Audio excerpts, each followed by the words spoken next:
Narinig niyo na ba yung kwento ng dalawang bata na ang kulay ng kanilang balat ay kulay berde o literal na kulay green? Tara, kwento ko sa inyo. Nung unang panahon, sa isang maliit na village na tinatawag na Woolpit, may kakaibang nangyari na hanggang ngayon, pinag-uusapan pa rin.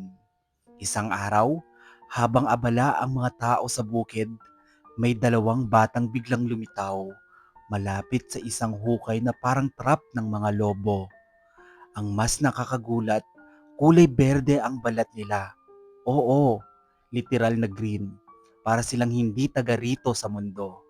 Tahimik ang mga bata, halatang takot at gutom. Sinubukan silang kausapin ng mga villagers pero hindi nila maintindihan ang language ng isa't isa.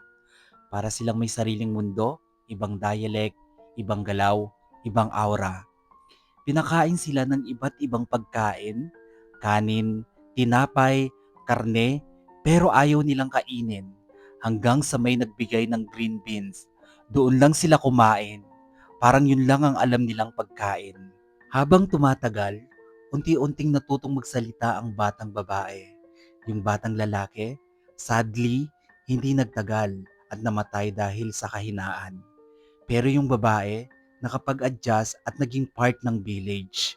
Nang marunong na siyang magsalita, ikinuwento niya ang pinanggalingan nila. Ayon sa kanya, galing daw sila sa isang lugar na laging madilim.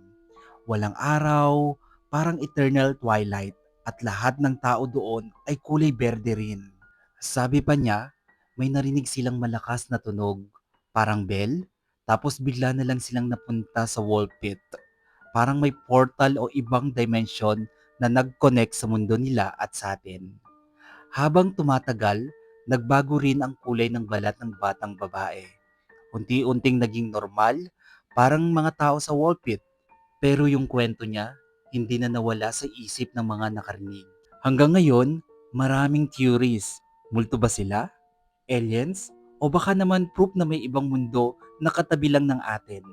Pero isang bagay ang sigurado, hindi lahat ng bagay kayang ipaliwanag ng logic. Minsan, may mga kwento na mananatiling misteryo at yun ang dahilan kung bakit mas lalong nakakakilabot at nakakabighani. Kung ikaw yung nakakita sa kanila, maniniwala ka ba kaagad o tatakbo ka palayo?